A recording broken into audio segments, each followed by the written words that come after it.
Good afternoon, everyone. It's 3 o'clock and we like to start on time, don't we? I'm pleased to welcome our alums to Alumni Reunion. Welcome. Let's give them all a cheer. Thank you for coming. I see many of our students, faculty, and staff here for this great presentation by Dr. Watson. And what gives me most pleasure is to introduce our colleague and friend, Dr. Jamal Watson. Now, I first met Dr. Watson when he was executive editor at Diverse Issues, where he still consults. And he and I met at, I think it was the Aspiring Leaders Conference at Rutgers. And it was just a wonderful time to meet somebody great like Dr. Watson. And one thing led to another, and I convinced him to come to Trinity. What can I say? That's true, you did. To run our Strategic Communications and Public Relations program at the graduate level. He's a wonderful resource. He's a graduate of Georgetown University, Columbia University, the University of Delaware, and let's see, the University of Massachusetts at Amherst. You've got a long list of alma maters, but he's most devoted to Trinity. How about that? What he's about to talk about and what his book is about is one of the most critical issues of our time. It's an issue not just about how to pay to college, it's truly an issue about justice, and particularly racial justice and gender justice. And he makes that case very compellingly in his book. So Dr. Watson, we are so pleased and proud to have you as a colleague. We thank you for this important work, and we can't wait to hear you talk more about the student debt crisis. Thank you.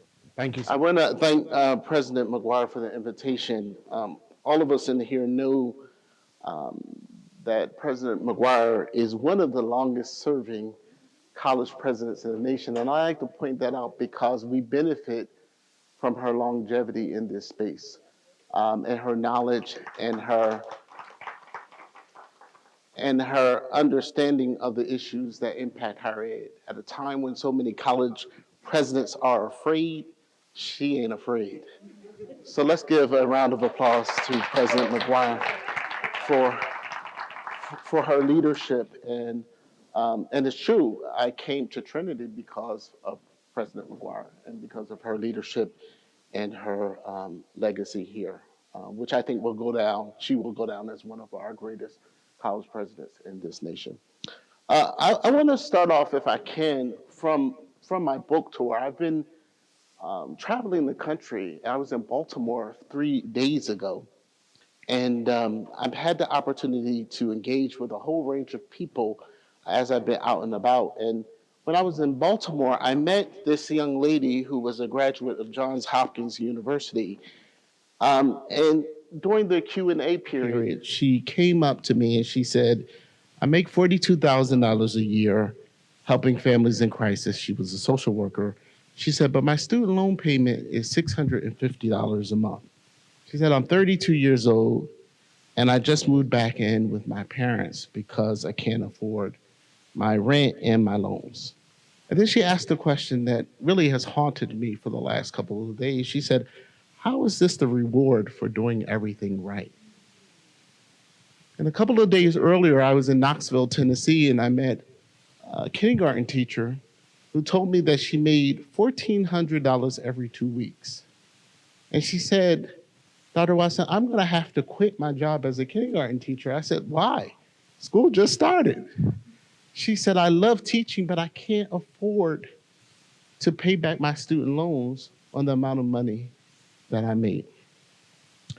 So as I listened to these individuals, I began to think, this should be fun. Okay, great, thank you. Put this big.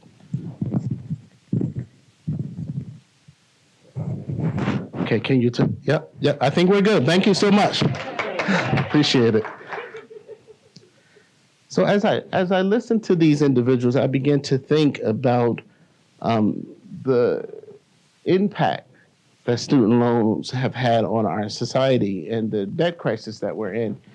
And that's partly why I wrote the student debt crisis, America's moral urgency. Now, if I'm being totally honest, I was not planning to write a book on the student debt crisis.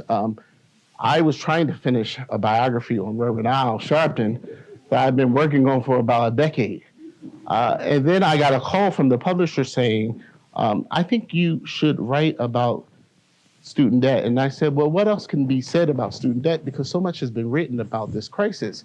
And then in the process of doing some research, I realized that we needed to find a way to reframe this discussion.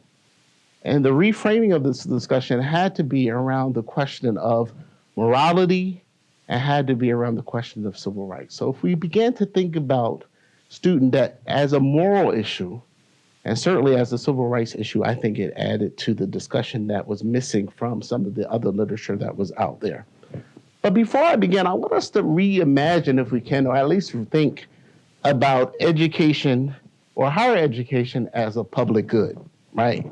Because we know historically that education has been the great equalizer in our society, right? And so from the establishment of public schools in the 19th century to the GI Bill after World War II, from the Higher Education Act of 1965 that was signed by Lyndon B. Johnson, to the expansion of community colleges, education has always been the mechanism through which ordinary Americans, I'm talking about immigrants, working class families, people of color, have been able to climb the economic ladder and secure better lives for their children. But here's the critical point, my friends. Education only functions as a great equalizer when we treat it as a public good, not a private commodity. So what do I mean by a public good? A public good is something that benefits all of society, not just the individuals who consume it. So when we think about a public good, we think about clean air, safe streets, right? We think about national defense. And education, particularly higher education, is a public good. So when our students here at Trinity graduate and become nurses, they graduate and become teachers, social workers, community leaders, we all benefit as a society. When they earn degrees and contribute to innovation, entrepreneurship, civic engagement, society benefits, right? When they lift themselves out of poverty, they lift their families and communities with them. But somewhere along the way, I think we lost sight of that truth. We began treating education as a private investment, right, that benefits only the individual and therefore should be paid for entirely by the individual. Just think about it. We ask 18-year-olds to sign a promissory note, to take out a loan, sometimes amounting to $50,000 or more, without financial literacy. I don't know about you, but when I was 18 years old, I didn't have a concept of what that meant, right? So we've got to deal with that issue. And so now that has created this really difficult situation where we end up with 45 million Americans impacted by student debt at the tune of $1.7 trillion. $1.7 trillion. So I argue that when education becomes a commodity that must be purchased through and at market rates with interest, it stops being an equalizer and instead becomes a new form of inequality. Some of you may know Michelle Alexander's work around the new Jim Crow as it relates to incarceration. But I think we need to think about the ways in which this debt has burdened our society in general, but I would argue has especially burdened students of color. So this is the fundamental shift that I try to explore in this book. How do we get from viewing education as a public investment in our collective future to viewing it as a private individual debt that individuals must shoulder alone? And it's been very interesting. As I've been touring around, I've had people come up to me and say, I pay all my bills on time. So why should individuals have their debt forgiven when I pay all my bills, right? So there's a very individualistic kind of approach to this, to say, well, wait a minute, how is this system, in some ways, I think, inhibiting people from being able to move upward? So we're living in what I call this hidden crisis. Again, I mentioned 45 million Americans impacted, $1.7 trillion. If we put that in some perspective, that is more than the GDP of some countries. right? But here's what makes it a moral crisis, not just an economic one. Black women graduates, and this is really particularly important as we think about Trinity, they graduate with an average of $30,400 in student debt. 4 years after graduation, Black women owe an average of 13% more on the loans than they borrowed. And white men, by contrast, have paid theirs down by 44%. So we begin to see the kind of glaring inequities that exist simply as it relates to Black women, right? So for our students at Trinity, for the daughters and mothers and grandmothers who sit in our classrooms, juggling work, family, and education, these aren't just statistics. They are a part of their everyday life. So I think, and Madam President, you can probably correct me if I'm wrong, is it 90% about students at Trinity get some form of financial aid, or is it even higher? Do you?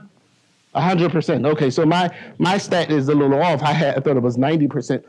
So when we think about, again, the ways in which we as an institution have responded to this crisis, is quite admirable. I'm looking at Vice President Gerlach and others in the room, our provosts who have, again, helped to create these kind of emergency funds that exist as a way of helping students to deal with the day-to-day struggles of being a college student. I was actually at a university in Washington, Heritage University recently, and learned about the real struggles that they have there. They are not so much different from Trinity. They are a Native American serving institution and a Hispanic serving institution. And so many of the students there are struggling with some of these same economic issues. And one of the things that I was able to share when I was out there was that we have food pantries, we have these emergency funds, we have all of these things at Trinity. And I realized that so many institutions are far behind, are not anywhere close to where we are. So again, applause for all the good work that is taking place here at Trinity. So when we think about the crisis that we face, one of the questions I want to ask you to think about is how do we ensure, and hopefully we'll get to this during Q&A and discussion, that Trinity can continue to serve our students without condemning them to decades of debt?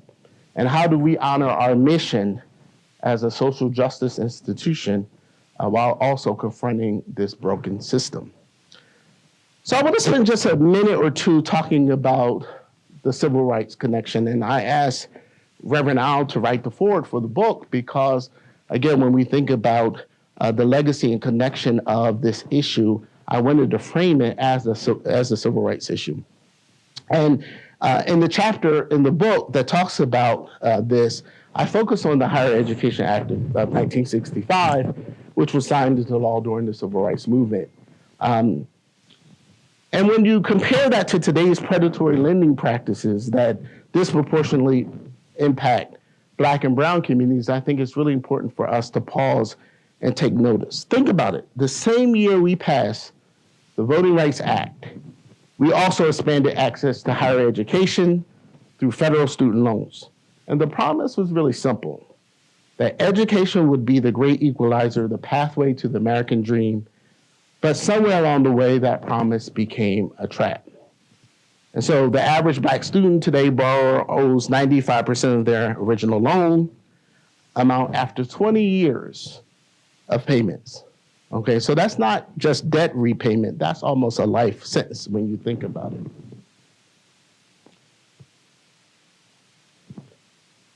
So I want to talk for a minute about some remedies and solutions. And for me, the focus on the Black church as an organ to confront this issue has really been important.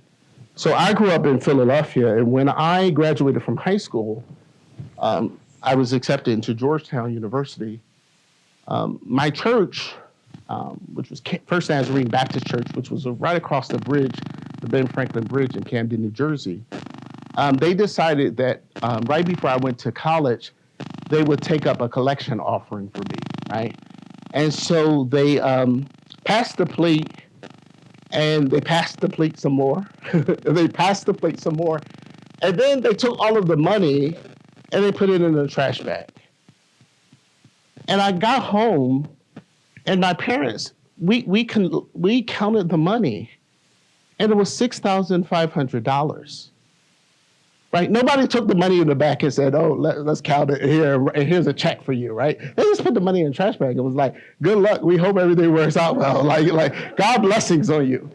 And it was $6,500. And I remember asking my mother, "Well, what am I going to do with this money?" And she said, "Well, the first thing you're going to do is you're going to pay off the remaining balance of your tuition, and then you're going to put some money away to cover your books, and then we're going to create this little account for you."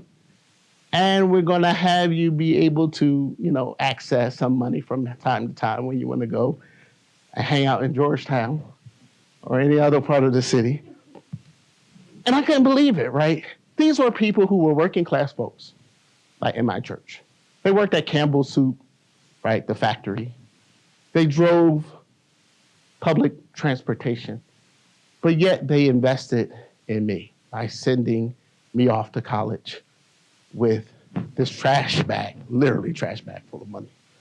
And then when I got to Georgetown, I remember very clearly going to my mailbox on a Friday afternoon and finding a letter that had been written by a woman in our church named Sister Maddie Kelly.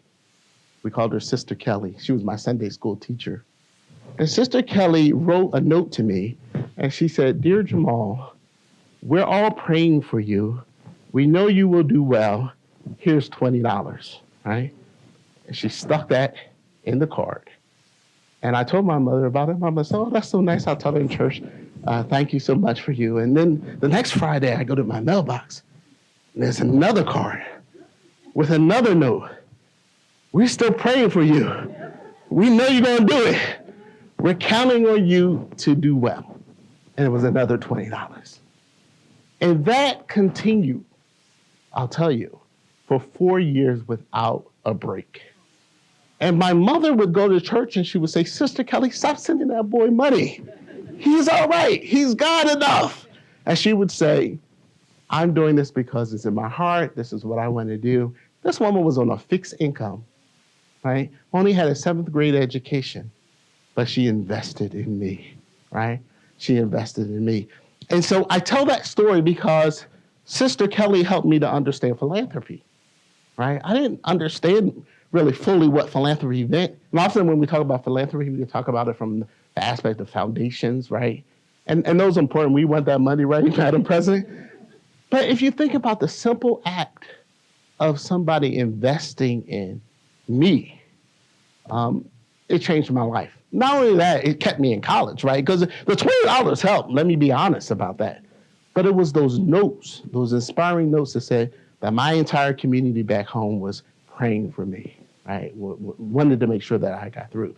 So I mention all of that to say that it's important to understand the ways in which the Black community and the Black church in particular has always historically provided the gap, right? So if you think about United Methodist, AME churches, you think about Baptist churches in this country, they have the fish fries, they have the bake sales, and this happens at other churches and other communities as well.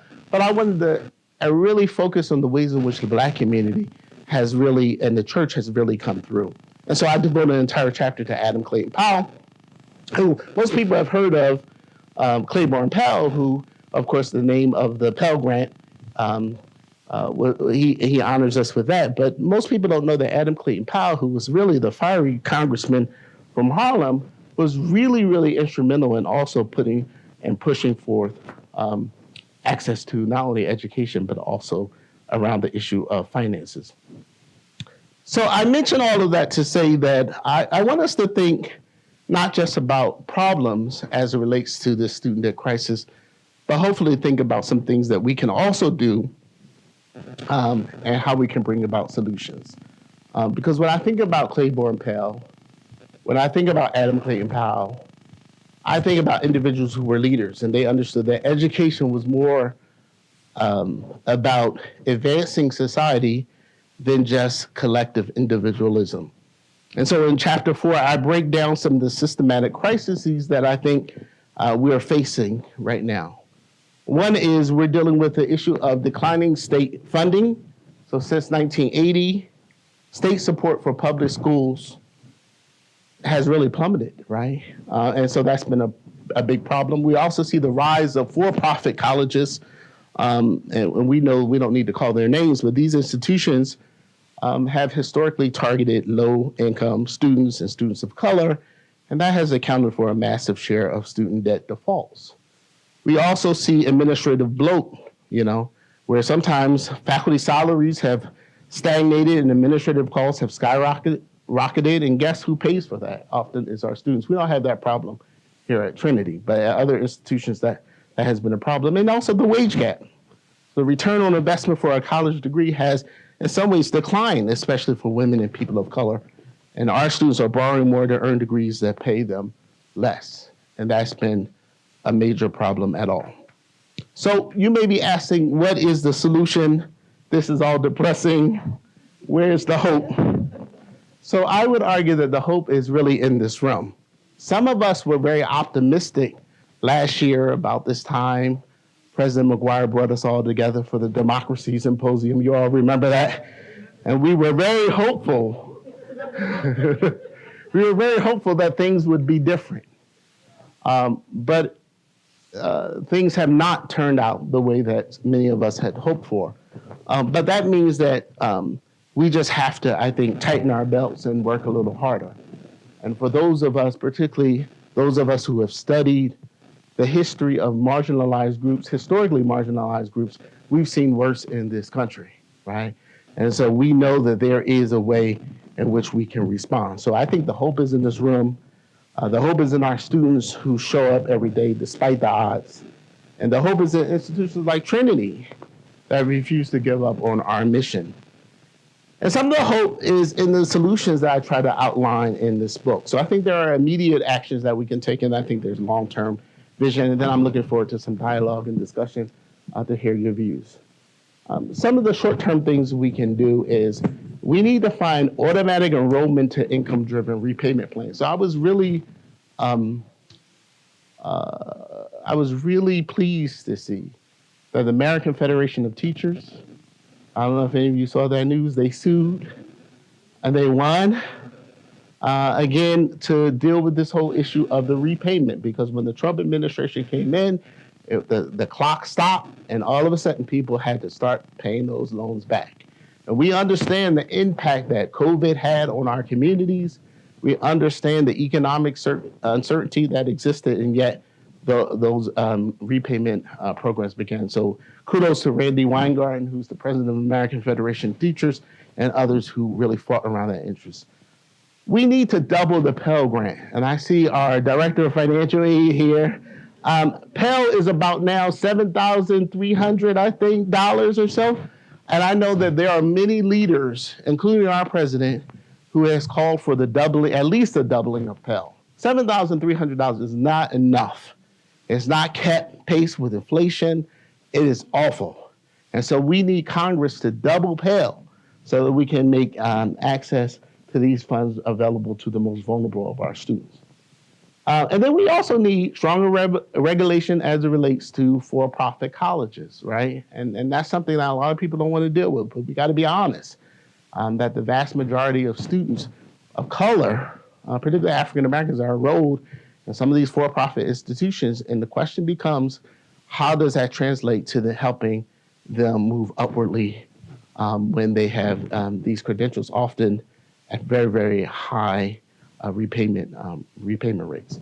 The long-term vision, I think, that we have to think about is what Senator Bernie Sanders has proposed, which is we need a college for all act, right?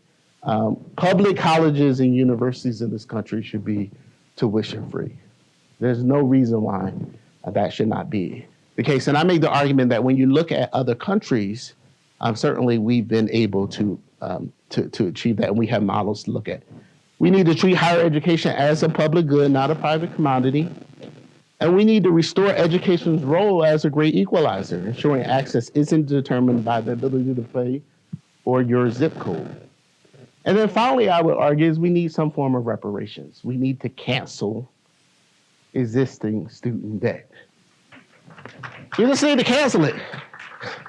And I know that's very controversial. I'm not suggesting we defund the police, but I am suggesting that we cancel student debt. I will say that, and I talk about this in the book because I had a chance to interview some of the aides around President Biden.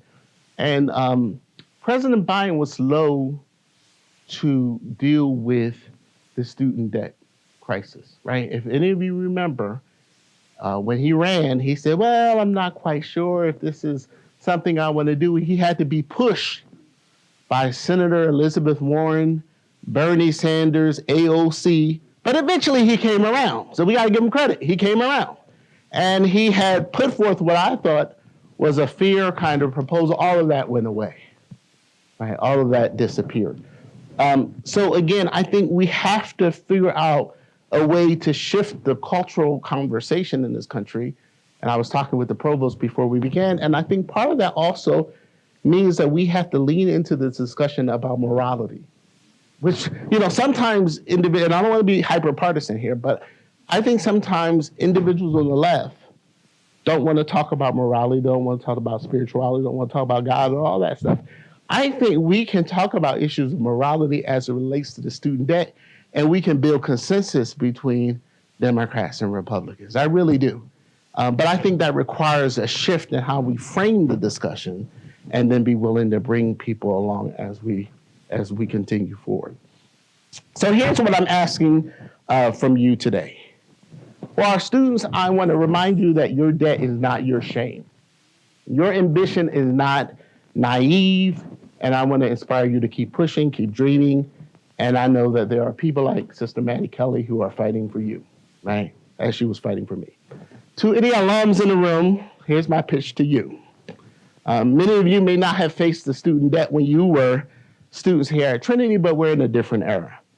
And it's important to you that you know that many Trinity students are struggling. And so if you can find ways to contribute to some of our services and our funds, I would certainly invite you to be able to do that because we're making a difference in that regard. And to my colleagues who are professors and educators, we have a responsibility, I think, to speak truth to power. And we can't just process financial aid forms among staff and hope for the best. We need to be advocates, activists, educators in the fullest sense of the word.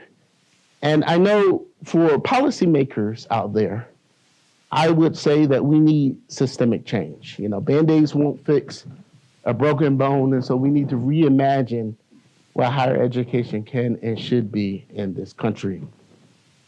And to our community partners and supporters, your advocacy certainly matters. And so I would invite you to write to your representatives, support debt relief efforts, and of course, we can all vote for candidates who prioritize education funding, particularly higher ed funding.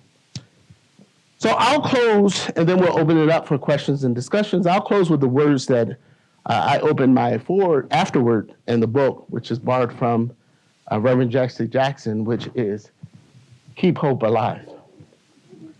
Because that's all we do here at Trinity, right?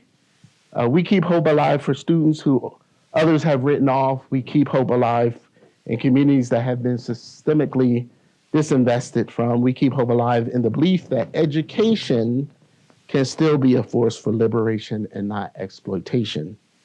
So the student debt crisis is a moral issue, but it's also an opportunity, our chance to live up to the promises we made during the civil rights movement, our chance to create true equity in education, and our chance to ensure that every student who walks through Trinity's doors can pursue their dreams without being crushed by debt. So I wrote this book so that every student in America can have access to education as a pathway to opportunity, not as a pathway to debt.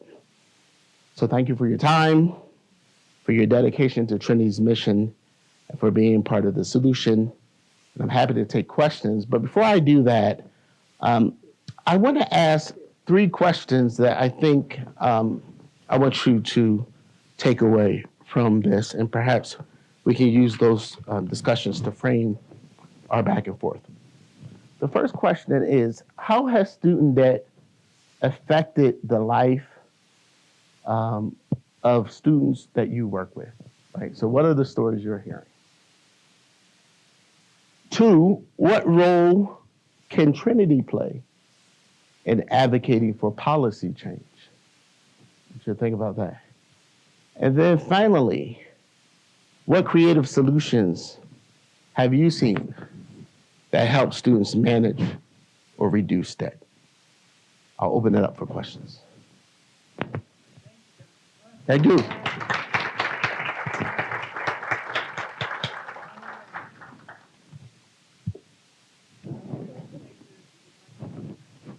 Any questions?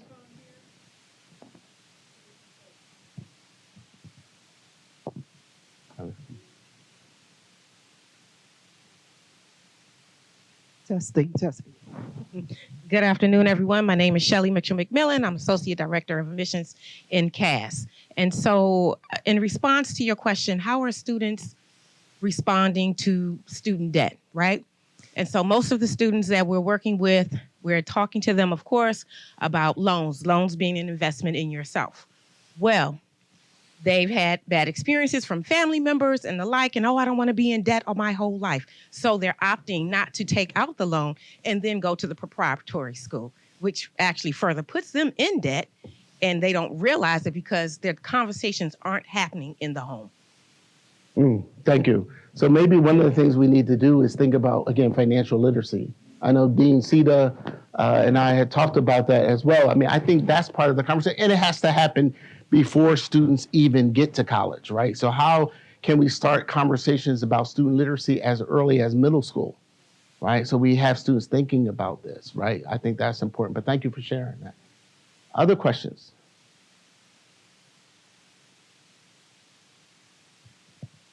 Hi, everyone. My name is Talaika Ghana Woodbine, and I'm the Director of Career Services here. And thank you so much for everything that you shared. I think one of the main things that I was thinking about as you were presenting as like an institution, the importance of education and education around the roles that you're pursuing within college. So in career services, I have a lot of conversations with students about what they want to do. And I'm always encouraging them to do research on the salary range of the positions, because a lot of times students may choose to go into a specific role because a family member did that or they saw it on TV, but they're not aware of the salary range of the position. And so sometimes what happens is that students take 4 years pursuing a certain type of degree, and then they graduate and they come and we're talking about roles, and we go on Indeed or LinkedIn and they're like, it only pays this. And I'm just like, yeah, you know what I mean? And so it's important, within new student orientation or even within the first year, it's important that students are connecting with career services so that they can take the career assessment, so they can do the research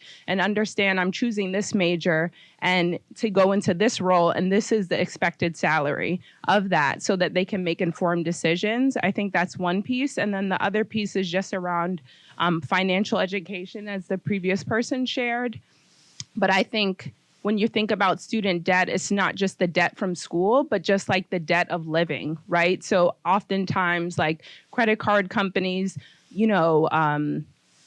prey on people that have bad credit, right? Those credit cards that you're getting in the mail have the worst interest rate. And I know I was a student and I was just like, oh, a credit card, 25% interest rate, and you're swiping away. And then, so now you have the student debt of your education, but then just the living expenses. And at Trinity, we have a lot of students that are, managing a lot outside of school, and they have a lot of financial responsibilities. And we have the supports here at Trinity to provide relief to students, but sometimes they need more. So I think the education as it relates to just making informed decisions around the career that they're going into and just having an idea of what they'll be making, but then also having conversations around what is the cost of living, right? So I've also had conversations with students who say, like, I want to do this role. We look at the salary and they're like, oh, this is really good.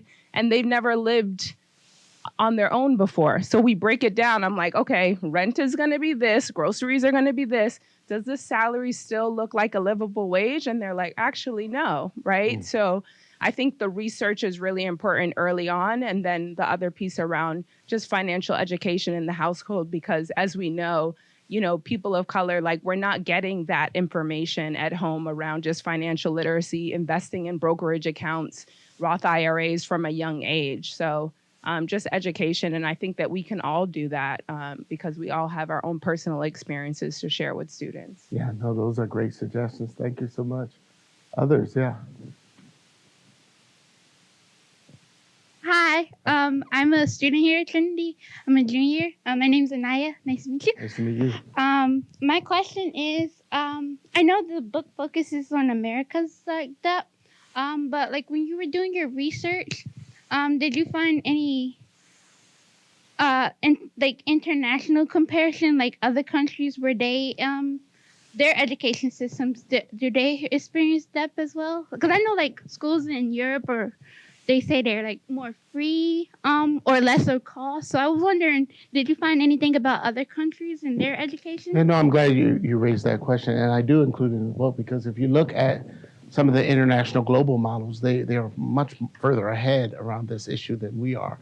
So not all places have what we call a total no debt at all, but certainly subsidized much more by the government, right? And so that's the case in so many places across Europe, for sure. And I think that has made access to education much more manageable. So, but to go back to the point, and I'm glad to hear the career services is doing that. But I also think that we have to find ways to push for equity as it relates to salaries for certain professions.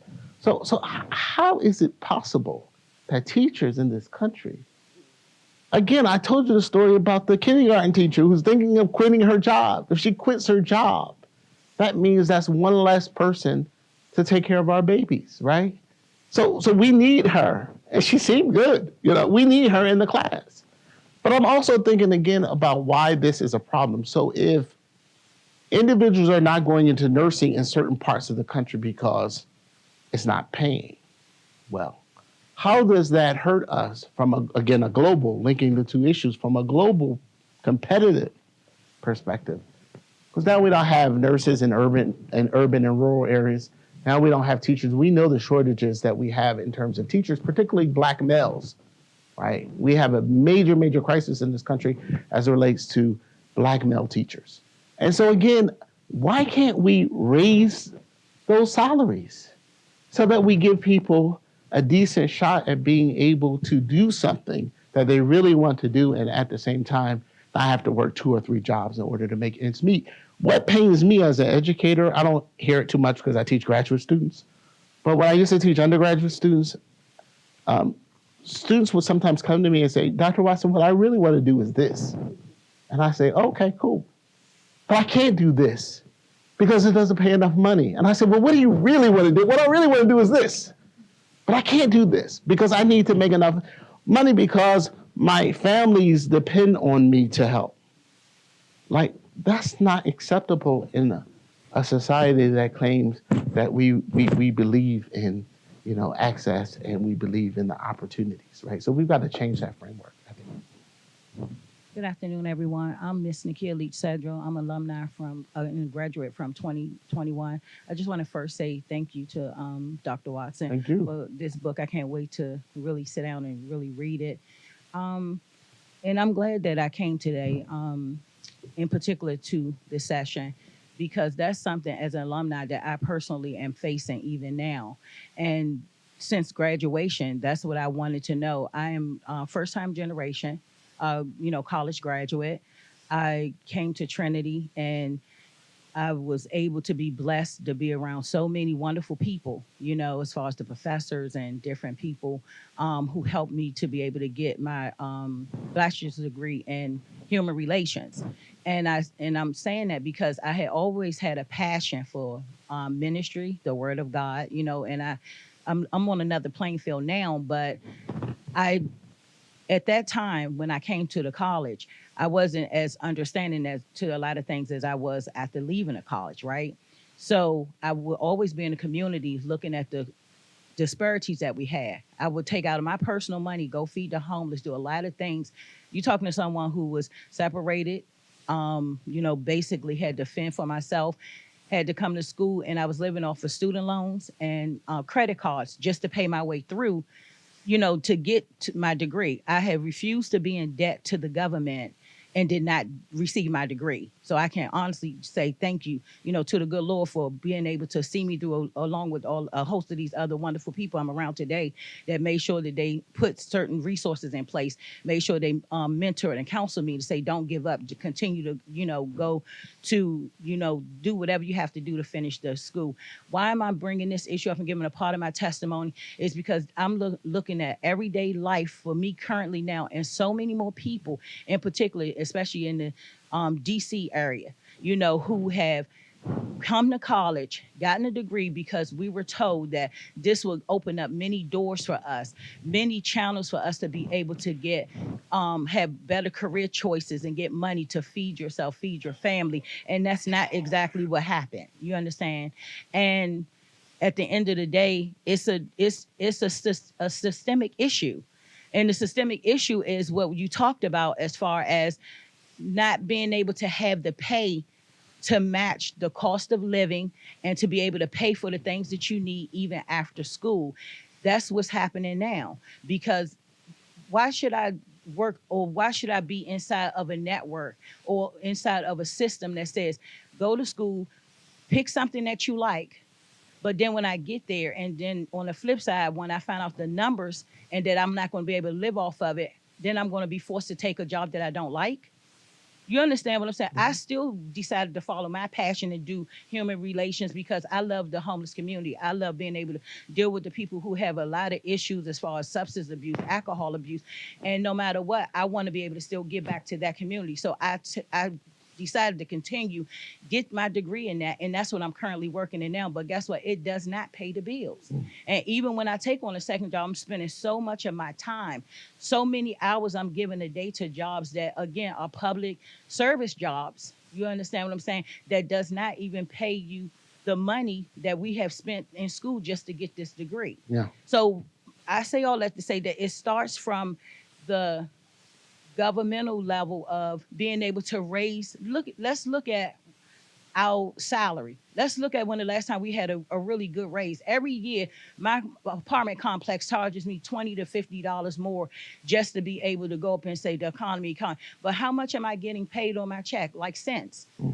20 cent, 30 cent in paycheck. That's where the imbalance is coming in at. Yeah. If we be able to make policies that can be able to allow us to afford, the same amount of money that they're saying every year is going up every year, then maybe we could be able to make some leeway somewhere. And it's not like that. You're talking about pennies on dollars. It's never going to add up. And I applaud you because I think this is a timely discussion. I think it's good that we bring awareness to this, but I also think that it needs to be dealt with on levels, dealing with governmental levels, where we can be able to say that the people need more money. You can't keep taxing them. It's like the United States, of course, is a capitalist country. We get it. And I don't know where you got some of the numbers from with your people, was globally when you went overseas to see, like the free education that they gave people, which I think is an awesome idea. The points you raised was awesome. I've been felt like I was like, we come here, it's almost like working in a healthcare facility where you have residents and doctors. They're learning like we're learning. Why? I will. Hey, I'm going. Why are we paying so much in healthcare? Why can't we get some of that, for example, for free too? Yeah. No, so I look at it like that with the same thing. Yeah. So I'm looking at it the same way for our school system. It's like it takes a village. Yeah. Thank you so much. Thank you so much for that. No, that's great. I also think while we're getting the next question is that the student debt issue isn't dead.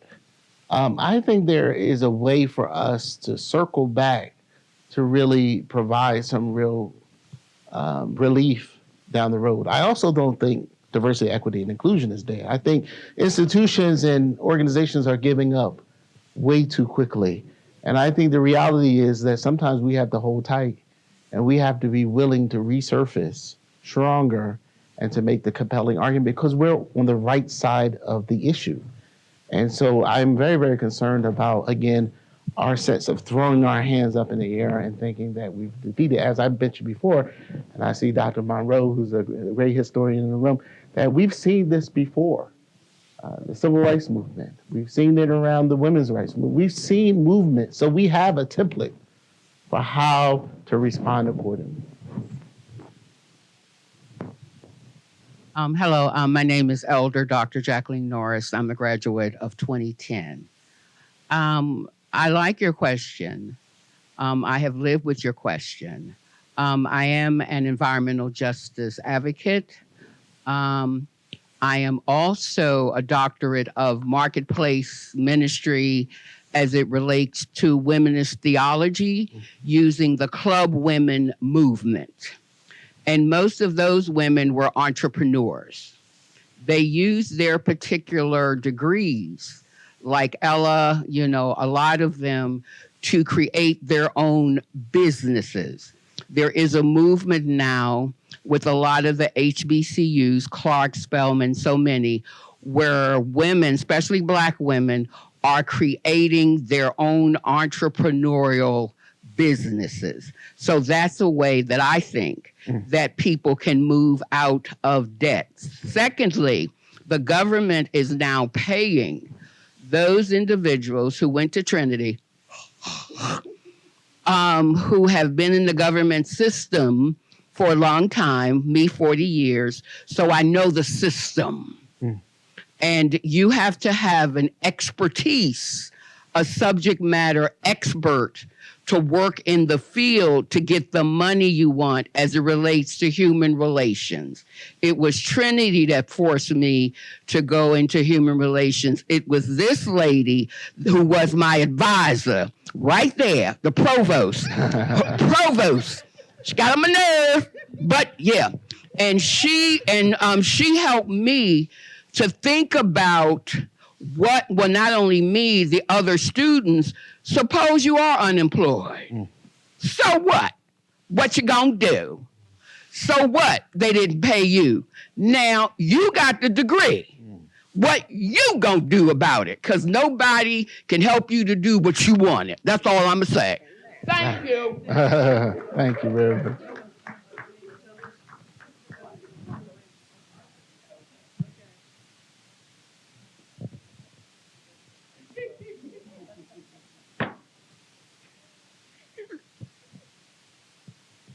Hi. Well, thank you. You're right. Being introduced. My name is Martha Molina, and I like to say something about this school. I cannot speak for all schools, but something I'm going to be here almost 10 years now, and I cannot believe how much not just the staff, but faculty invest on the students. And what is important to me is for the students to just not know literacy or just learn about your degree or how much it's going to pay. But I believe that being in this school is also helps you find your passion. And your passion is going to make the difference from what number you're quoting. Because somebody, if you know what you're doing and if you speak what you feel and you feel that passion, then you will make a difference. And then, like you could have been just sitting and teaching, but no, you become a speaker, you wrote a book, and that's the passion that we see, and that's the passion that I know is being taught here at Trinity. I just recently started my a second master's on public health, and I am telling you, when I go to those classes about social equity, I finish at 9 o'clock. Like, I'm really gonna fight with somebody because it's like you get so much in it, like you really see what is being taught. But that's why your mind is open. But nothing is gonna work. Yeah, so you might get into there. So yeah, but you're gonna get something that's gonna teach you, that is gonna make you better, that is gonna help your community. Uh, and people are. My mom, she's 93. She roots for me. She's like, "What was your grade?" She comes to me and asks me all the stuff, right? It's like Sister Kelly for you, right? You got somebody that you say, I'm working for this, and you're working for your community. And financial literacy should not be just taught to the community, it should be taught to government officials because they have no idea. They're just voting, but I don't think they understand or they forgot what it was. But I'll tell you, I feel that having this passion for what you do, like I love what I do. Not 100%, don't like reporting much, but love it. But I love the people. I love to help everybody if I can. But I believe is that we should not just be looking at how much an accountant, but it's what is it that you want to do with that? How are you going to make a difference? And that's where your passion is going to come, and that's when you're going to be able to get different type of jobs where you're going to create a different job that people didn't even know could have existed because you're bringing the passion to do it. Yeah. You know, and I think to me that's important. It is a good investment on your education. Just don't overborrow if you don't need to.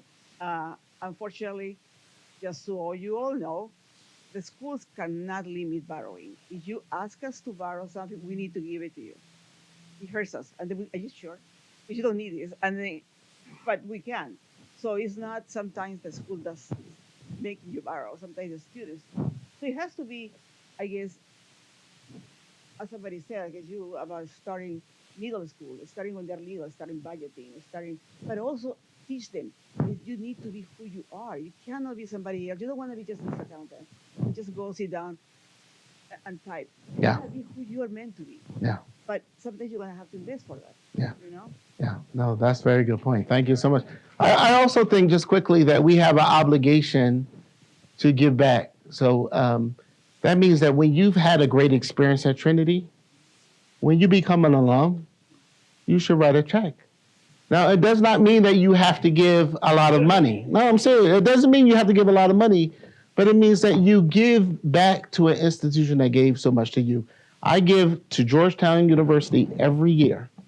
And I had a very complicated relationship with Georgetown for a variety of reasons. But I give to all of my institutions. Even at the time when I was there were hardly any Black full tenured faculty members. And I had a problem with that. But I still give back to that institution because the Jesuits shaped so much of who I've become. And so I think that's really important. I'm encouraged when I see a Robert Smith who basically forgave the student debt of those cleared the balances for students at Morehouse College, or what Mackenzie Scott has done, which has revolutionized philanthropy. We haven't seen this kind of philanthropy since the Rockefeller, Carnegie's in this country. She has totally changed the whole landscape of philanthropy.